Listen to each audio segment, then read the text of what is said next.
Good evening, my friends. Tonight I want to speak to you about one of the strangest and most glorious mysteries of manifestation. A truth so simple that most people overlook it, and yet so powerful that when it finally takes root in your mind, it quietly changes the entire architecture of your life. Here it is. The moment you stop needing it, it begins to move toward you. The moment you cease to grasp, the thing you have been desiring begins to take form. The moment you release the desperate insistence that it must happen in a certain way, at a certain time, under a certain set of conditions, the path begins to clear. Not because the universe is rewarding you for pretending not to care, not because some cosmic force delights in watching you act indifferent, but because the very state of needing is what has been standing between you and the fulfillment of your desire. Let those words sink beneath the surface of your awareness. Most people never understand this. They spend their lives clinging, checking, hoping, worrying, anticipating, fearing, and trying to force reality into obedience. They believe that the more intensely they want something, the faster it will arrive.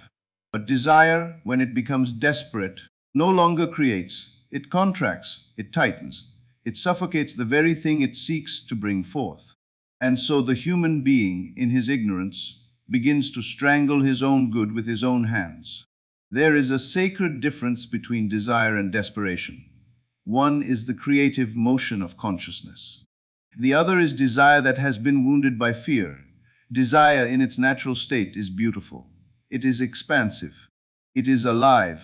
It is the soul reaching toward fuller expression. It is not heavy. It does not collapse inward. It is not anxious. It is not pleading.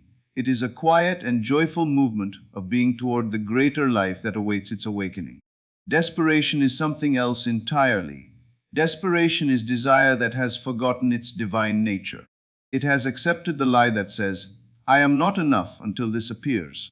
I cannot be whole until this is mine. I cannot rest until reality bends to my demand. And the moment that lie is accepted, the whole body knows it. The shoulders harden, the chest tightens, the breath becomes shallow, the mind begins to spin, the heart begins to chase. And what was once a clean desire becomes a clenched fist trying to seize life by force. But life cannot be seized. Life can only be received. And it is received according to the state you occupy. If you move through life with the feeling of I need this, or I cannot be well, then that need becomes the very atmosphere of your consciousness. And consciousness, which is always creative, must then reflect that state back to you. It will not punish you. It will not ridicule you. It will simply mirror you. It can only answer the state you assume to be true. This is why so many people experience delay after delay, frustration after frustration, disappointment after disappointment. They are not failing because the universe has denied them. They are failing because they keep returning to the same state of lack. They keep rehearsing absence.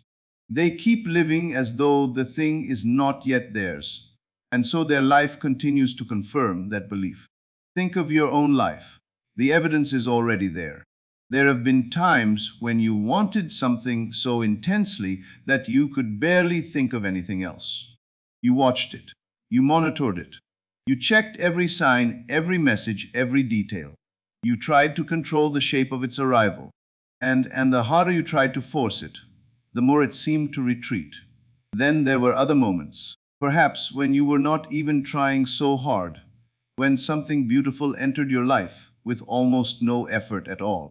A meeting, a job, an opportunity, a friendship, a call, a door opening that you had not been kicking down. And it arrived with a kind of grace that made you wonder how it happened so naturally. The difference was never luck. The difference was state. Relationships reveal this law with painful clarity. You have likely known the ache of wanting someone's attention so deeply that it consumed your thoughts. You watched their behavior. You interpreted their words. You replayed every text, every pause, every glance. You became emotionally invested in their response. And the more you invested from need, the more the energy seemed to slip away from you. And then one day, perhaps after you were tired of the chasing, perhaps after your heart had grown wiser, perhaps after you had simply outgrown the very version of yourself that was begging. Something shifted. You let go, not as a strategy, but as a natural surrender. And in that moment, the person who had seemed distant suddenly moved closer. The one who had seemed unavailable suddenly reached out. The one who had seemed indifferent suddenly seemed interested. People often call that coincidence. It is not coincidence. It is consciousness changing its state. You were no longer broadcasting incompleteness. You were no longer saying, please validate me, please choose me, please make me whole. You had returned, even if only briefly, to your own inner center. And wholeness is magnetic. Wholeness does not chase. Wholeness does not plead. Wholeness quietly attracts all that is in harmony with it. Now, I want to be clear about something because this truth is often misunderstood. When I say, stop caring what happens, I do not mean become cold. I do not mean give up on your dreams. I do not mean suppress your desires, deny your intentions, or act as though you have no preference. That is not surrender. That is another form of control dressed up as spirituality. The ego is clever. It knows how to disguise attachment as indifference. It says, I do not care while secretly caring very much. It says, I am detached while constantly scanning for evidence. But the universe is never deceived by performance. It responds only to what you truly are being. So what do I mean? I mean this. You may care deeply about your desire, but you no longer need the outer world to prove it to you before you can live in peace. You may want something fully, sincerely, powerfully, and yet no longer allow your emotional stability to depend on the timing of its arrival. You can desire with conviction and still remain unshaken. That is the difference. You can still have intention. You can still have direction. You can still have vision. But you are no longer emotionally hostage to the evidence. You no longer collapse when the world has not yet caught up. You no longer interpret delay as denial. You no longer treat the outer world as the authority over your peace. This is the essence of the law of assumption. You assume the wish fulfilled. You enter the feeling of the state desired. You remain faithful to that inner conviction. And then you go about your life without constantly demanding that the outer world reassure you that it is working. Do not carry your desire like a burden.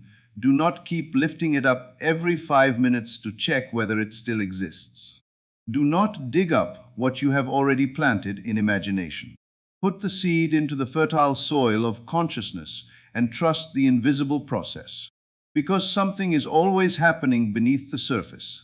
A seed does not burst into a tree the moment it is planted. There is a hidden interval. There is a sacred darkness. There is a period in which nothing visible seems to be occurring, and yet life is stirring, roots are forming, intelligence is organizing. The unseen is working faithfully long before the surface reveals it. Now imagine a gardener who understands this. The gardener plants the seed, he waters it, he tends the soil, he trusts the process, and then he leaves it alone. He does not dig it up every hour, he does not inspect it with panic. He does not stand over it trembling. He knows that growth cannot be bullied into appearing. And now imagine another gardener. He plants the same seed, but he cannot rest. Every hour he returns to the ground, he digs it up, he checks it, he worries, he demands signs. He becomes anxious because nothing is visible yet. He disturbs the soil again and again, until the very thing he wanted to nurture is prevented from taking root. This is what most people do with their manifestations. They say they believe. They say they have planted the seed. They say they have visualized, affirmed, and assumed. But then they cannot leave it alone. They check their bank account. They check their phone. They check the mirror. They check the relationship. They check the calendar. They check the circumstances. And every check is a subtle declaration that says it is still not here. And consciousness, obedient as ever, continues to create from that declaration. Checking is lack, watching is lack, monitoring is lack. And lack, repeated often enough, becomes your dwelling place. So one of the most powerful shifts you can make is to stop checking. When the impulse rises to look, to verify, to compare, to see whether anything has changed. Do not feed the impulse. Notice it, and then return gently to your life. Return to the present moment. Return to the conversation in front of you. Return to the meal, the walk, the task, the breath. Return to the certainty that beneath the surface something is already moving. Because your job is not to force the seed to grow. Your job is to remain in the state of one who knows it is growing. And there is another truth you must understand, because if you do not, you may mistake the interval for failure. The outer world is always slightly behind. Always. It reflects the residue of yesterday's assumption. It displays the echo of old states. It carries the footprint of consciousness already lived. So when you make a real inner shift, do not be surprised if the outer scene has not yet rearranged itself. That is not proof that nothing happened. That is simply evidence that the physical world has not yet finished catching up to the truth you have already accepted within. Your new order has already been placed. The kitchen is already cooking. The meal has not yet reached the table, but that does not mean it was not prepared. And your task in that in-between place is not to storm into the kitchen every hour demanding proof. Your task is to sit at the table in peace, to trust the unseen process, to live as though what is yours is on its way, because in consciousness it already is. Here is where the real test appears. Can you remain faithful to the new state while the old world is still speaking? Can you feel wealthy while the account still looks modest? Can you feel loved while the relationship still appears silent? Can you feel free while the circumstances still resemble a prison? Can you feel chosen while the outer evidence has not yet arrived? This is the deep work. Most people cannot remain there. They get a glimpse of faith, a glimpse of possibility, a glimpse of inner certainty, and then they are shaken by what they see. They return to the old state. They panic, they start looking again, they start needing again, and in that moment, they undo what they had begun to build. Do not do that. Do not pull up the seed before it sprouts. Stay, hold the state. Remain steady in the unseen truth until the seen world must conform, because it must conform. This is law, and here is the medicine that many people resist, yet it is the medicine that frees them most completely. You are already okay, right now, in this moment, not when the thing arrives, not when the world finally behaves, not when someone chooses you, not when the money comes, not when the door opens. Now, you are already whole, already enough, already complete. The thing you desire is not coming to save you from brokenness. It is coming to enrich the life of one who is already sacred. It is not the foundation of your worth. It is the decoration upon a life that already has value. This is why, when you finally realize this not only with your mind but with your being, a great peace enters you. You stop making the future responsible for your happiness. You stop postponing your wholeness. You stop saying, "One day I will be okay," and you begin living from the quiet truth that you already are. Then your desires cease to be lifelines and become blessings. They cease to be proof of your worth and become the sweet additions to a life already alive with meaning. And strangely, beautifully, when you no longer need them to complete you, they begin to come more freely than ever before. There is a distinct inner quality that appears when a person has truly entered this state. It is not frantic. It is not desperate. It is not high-strung excitement pretending to be faith. It is a calm and settled knowing, a quiet certainty, the kind of certainty that does not need to argue, the kind of certainty that does not need to shout, the kind of certainty that simply is. You think of your desire and there is no inner collapse, no panic, no pleading, only a gentle acknowledgement. Yes, this is mine. It is done in consciousness. It belongs to me. And then you continue your day. That is the state that moves mountains.